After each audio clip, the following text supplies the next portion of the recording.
If you've ever discovered someone was lying about money and decided their family deserved to know the truth, hit that like button, share your story in the comments, and send this to anyone who needs to remember that financial lies have consequences. The retirement party invitation arrived on a Tuesday. Elegant cream cardstock with gold lettering announcing my mother-in-law. Patricia's celebration after 35 years as a high school principal.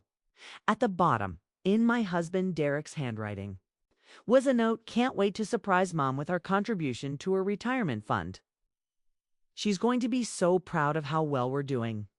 I stared at that note for a long time, my coffee growing cold as I processed what Derek was planning. Our contribution to his mother's retirement fund. The same retirement fund that Derek had been telling me we couldn't afford to contribute to, because money was tight and we needed to be more careful with our spending. For 6 months, Derek had been making excuses about why we couldn't help his mother financially as she prepared for retirement. Business is slow, he'd say, whenever Patricia mentioned her concerns about having enough money to maintain her modest lifestyle. We're barely keeping our heads above water ourselves. But I'd been managing our household finances for our entire 5-year marriage, and I knew exactly how much money we had.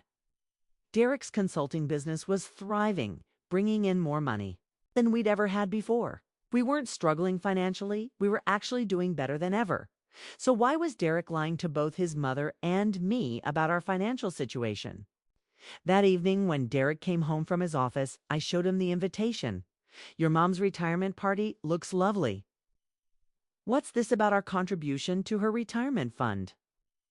Derek's face lit up with excitement. "I've been planning this surprise for weeks. I'm going to present her with a check for $25,000 at the party. Can you imagine how happy she'll be? $25,000. I felt my stomach drop. "Derek, where is this money coming from? Last month you told me we couldn't afford to help her with her car repairs because we needed to watch our spending. That was different. This is a special occasion. Different how?" "Derek, you've been telling your mother for months that we can't help her financially because business is slow. Now suddenly we have $25,000 for a retirement gift." Derek's excitement faded, replaced by the defensive expression he wore whenever I questioned his decisions. "Sarah, you don't understand the business side of our finances. I've been setting money aside for this surprise." "Setting money aside from where?" "I handle all our household accounts, and I haven't seen any money being set aside for anything. Have business accounts that you don't know about. Money that I've been saving specifically for this." Business accounts I didn't know about. The phrase sent a chill down my spine. In 5 years of marriage, Derek had always claimed that we shared everything, that we were partners in all aspects of our life together. What business accounts? "Derek, we're married. Why would you have accounts that I don't know about?"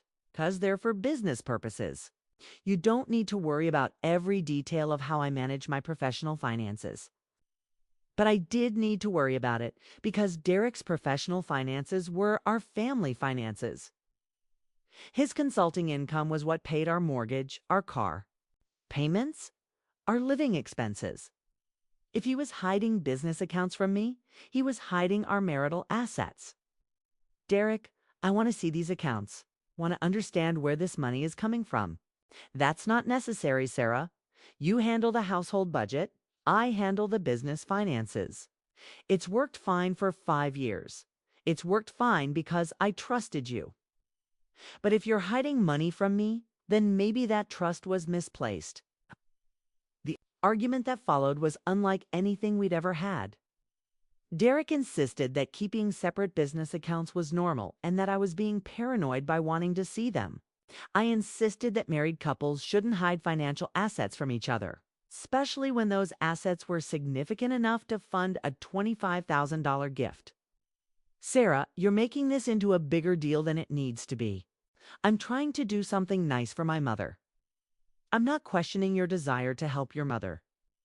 Derek, I'm questioning why you've been lying to both of us about our financial situation." "I haven't been lying. I've been managing our money. Responsibly. Responsibly." Derek, your mother has been worried sick about her retirement finances while you've been telling her we can't help because money is tight. Meanwhile, you apparently have $25,000 sitting in secret accounts. It's not secret, it's business. What's the difference? Derek couldn't answer that question because there wasn't a good answer. He'd been hiding money from his wife while lying to his mother about their ability to help her. The only question was why. That night, while Derek slept beside me, I did something I'd never done before. I went through his office looking for evidence of these mysterious business accounts. What I found was worse than I'd imagined. Hidden in his filing cabinet were statements for 3 different bank accounts that I'd never heard of. Accounts containing hundreds of thousands of dollars that Derek had been accumulating while telling me. We needed to budget carefully and telling his mother we couldn't afford to help her. The statements showed a pattern of deception going back years. Derek had been systematically moving money from our joint accounts into these secret accounts, leaving just enough in our shared finances to cover household expenses while building a substantial nest egg that I knew nothing about. But the most damning evidence was a series of emails between Derek and a financial advisor, discussing asset protection strategies and maintaining financial privacy in marriage. Derek hadn't just been hiding money from me, he'd been getting professional advice on how to do it effectively. The next morning, I confronted Derek with the bank statements. We need to talk about these accounts that I'm not supposed to know about. Derek's face went white when he saw the papers in my hands. Sarah, you went through my private files. Your private files. Derek, these are statements for accounts containing our marital assets. How are they private? Those are business accounts. These are personal savings accounts and investment portfolios. There's nothing business related about them. Derek slumped into a kitchen chair, the fight going out of him as he realized the scope of what I'd discovered. Sarah, I can explain. I'm listening. I've been saving money for our future, for emergencies, for retirement, for security. By hiding it from me, Derek, we're supposed to be partners. We're supposed to make financial decisions together. I wanted to surprise you. I wanted to show you how well I'd been managing our money by lying to me about how much money we have, by letting your mother worry about her retirement while you sit on hundreds of thousands of dollars. I wasn't lying, was being cautious. Dee Patricia held up the ceremonial check. This $25,000 represents less than 8% of the money you've been hiding from your wife and lying to me about. You're not being generous, Derek. You're trying to buy forgiveness for months of deception. Derek tried to take the microphone back, but Patricia stepped away from him. I want everyone here to understand something, she said, addressing the audience directly. My son has been letting me worry about my retirement finances while sitting on hundreds of thousands of dollars. He's been lying to his wife about their marital assets while getting professional advice on how to hide money from her. Mom, please, please. What? Please keep quiet about your lies. Please pretend that this generous gift makes up for months of letting me think I might not have enough money to live on. Patricia tore up the ceremonial check, letting the pieces fall to the floor. Derek, I don't want your guilt money. What I want is a son who tells the truth to his family. The audience was stunned into silence. Derek stood frozen at the front of the room, his face red with embarrassment and anger. Sarah, Patricia said, looking directly at me, thank you for having the courage to tell me the truth. That's what real family members do for each other. She handed the microphone back to the event coordinator and walked out of the fellowship hall, leaving Derek standing alone at the front of the room with the pieces of his torn-up check at his feet. The aftermath was swift and decisive. Derek tried to follow his mother out of the hall, but she refused to speak to him. The remaining guests dispersed quickly, clearly uncomfortable with the family drama they'd witnessed.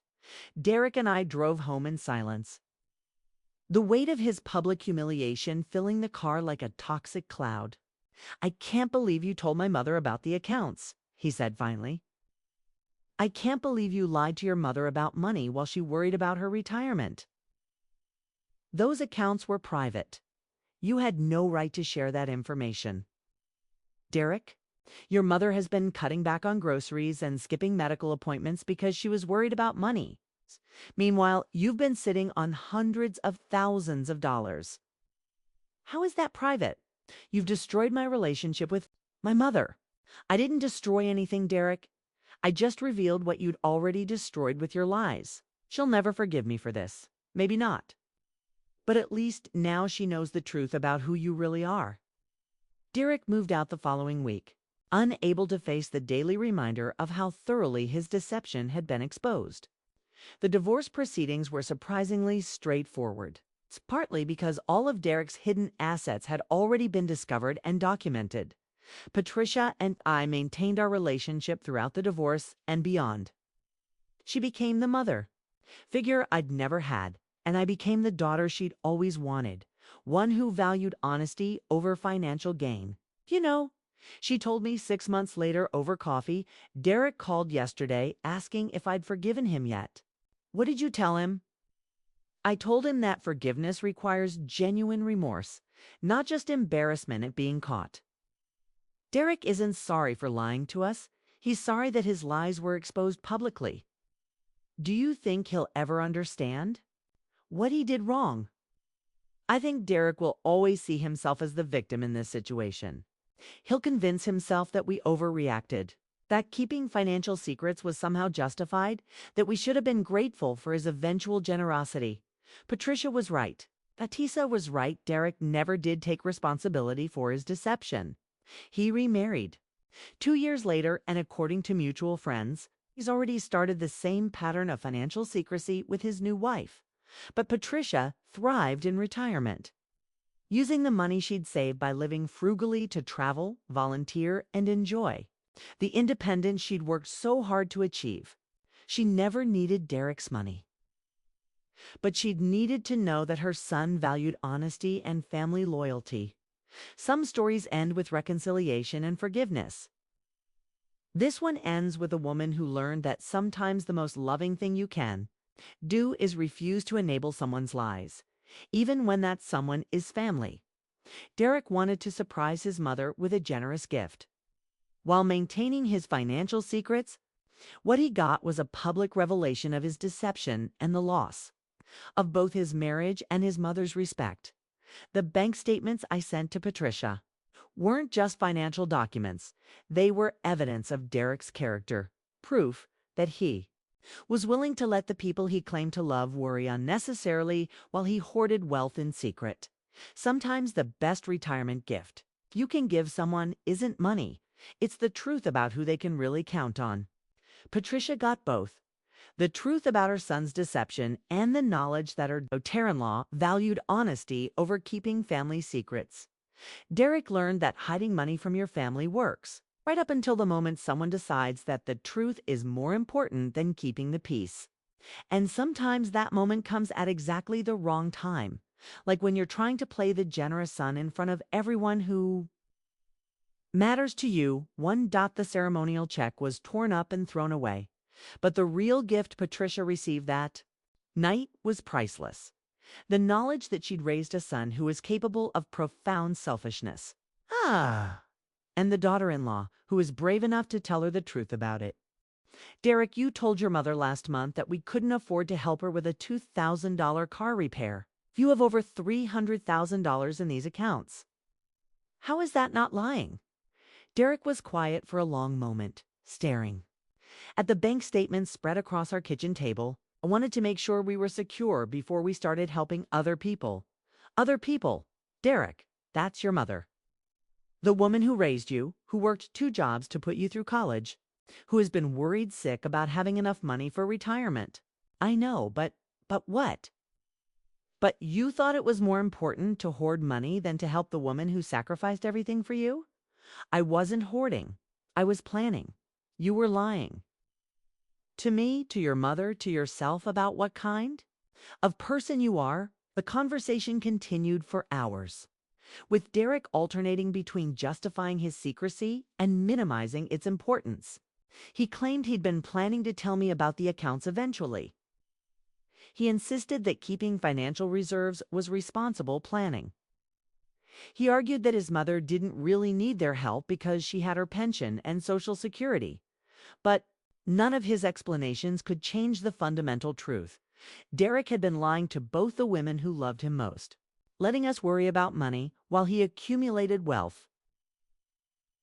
In secret, if you're wondering how I made sure his mother learned the truth about her son's financial deception, make sure you're following for part 2, because this is where Derek's lies catch up with him in the most public way possible. That afternoon, while Derek was at his office, probably trying to figure out how to explain away his secret accounts, I made a decision that would change everything. I gathered copies of all the bank statements I'd found, along with the emails about asset protection and financial privacy, and I put them in a large manila envelope. On the front, I wrote, "Patricia, happy retirement. Here's the truth about why Derek has been telling you he can't afford to help with your retirement expenses. Love, Sarah." I drove to Patricia's house, my hands shaking as I rang her doorbell. She answered with a warm smile, the same smile that had welcomed me into the family 5 years ago. "Sarah, dear, what a lovely surprise. Come in, come in." "Actually, Patricia, I can't stay long. I just wanted to give you something before your retirement party." I handed her the envelope, watching her face as she read what I'd written on the front. "Sarah, what is this about?" "It's about Derek lying to both of us about money, Patricia. He's been telling you that we can't afford to help you financially, but he's been hiding hundreds of thousands of dollars in secret accounts." Patricia's smile faded as she opened the envelope and began looking through the bank statements. I watched her face change as she processed what she was seeing, the amounts, the dates, the systematic deception that her son had been perpetrating. "These accounts. Sarah, this is hundreds of thousands of dollars. 347,000 to be exact. Money that Derek has been hiding while telling you we're struggling financially. But Derek told me just last week that business was slow, that you two were having to cut back on expenses. Derek has been lying to you, Patricia. His business is doing better than ever. We're not struggling financially, we're actually doing very well. Derek just doesn't want to share any of that success with you." Patricia sat down heavily in her living room chair, still staring at the bank statements. "I don't understand. Why would Derek lie about this?" "I think Derek has been so focused on accumulating wealth that he's forgotten about the people who matter most. He's been hoarding money while letting you worry about your retirement." "Sarah, are you sure about this? Are you sure these accounts are real? I found them in Derek's office last night." "Patricia, he's planning to surprise you with a $25,000 check at your retirement party. But only after months of telling you he couldn't afford to help you with basic expenses. $25,000. It's guilt money. Patricia, he's trying to make himself feel better about lying to you by giving you a fraction of what he could actually afford." Patricia was quiet for a long time, studying the financial documents that revealed her son's true character. Finally, she looked up at me with tears in her eyes. "Sarah, thank you for telling me the truth. I've been so worried about money, cutting back on everything, wondering if I'd have enough to live on in retirement. And all this time, Derek could have helped, but chose not to. I'm sorry you had to find out this way, but I thought you deserved to know the truth before Derek tried to play the generous son at your retirement party. What are you going to do about your marriage? I don't know yet. But I know I can't stay married to someone who lies to me about money and lies to his mother about our ability to help her." Patricia nodded slowly. "Sarah, I want you to know that whatever happens between you and Derek, you'll always be family to me. What you did today, telling me the truth when it would have been easier to stay quiet, that takes real courage." Retirement party speech was scheduled for Saturday evening, 3 days after I'd delivered the bank statements to Patricia. I spent those 3 days watching Derek prepare his surprise presentation, practicing his speech about how proud he was to support his mother's retirement, completely oblivious to the fact that she now knew the truth about his financial deception. I think Mom is really going to be surprised, Derek said on Friday night, polishing the ceremonial check he'd had printed. $25,000 is more than she's probably ever seen at one time. I'm sure she'll have a reaction, I replied, which was certainly true. Though probably not the reaction Derek was expecting. The retirement party was held at Patricia's church fellowship hall, decorated with photos from her 35 years in education and filled with colleagues, friends, and family members who'd come to celebrate her career. Derek worked the room like a politician, telling everyone about the special surprise he had planned for his mother. My son has been so generous, I heard Patricia tell one of her former colleagues. He's taught me so much about the importance of honesty and transparency in family relationships. Derek beamed at the compliment, completely missing the edge in his mother's voice. The speeches began after dinner. Former students talked about Patricia's impact on their lives. Colleagues shared memories of her dedication and kindness. And family members expressed their love and gratitude for everything she'd done for them. Finally, Derek took the microphone. I want to talk about my mother's incredible generosity, he began, his voice warm with what seemed like genuine affection. Mom, you've given so much to your family, to your students, to your community. Always put others first, even when it meant sacrificing for yourself. The audience murmured appreciatively. Patricia sat at the head table, her face carefully neutral. That's why it gives me such joy to be able to give something back to you tonight. Derek continued, pulling out the ceremonial check. Mom, I know you've been worried about retirement, about having enough money to maintain your independence. Well, I want you to stop worrying. He held up the check with a flourish. This is a gift from Sarah and me to help with your retirement. $25,000 to show you how much we love you and how grateful we are for everything you've done for us. The audience burst into applause. Derek walked over to Patricia's table, beaming with pride as he presented the check. Happy retirement, Mom. You deserve this and so much more. Patricia stood up slowly, taking the microphone from Derek with a smile that didn't reach her eyes.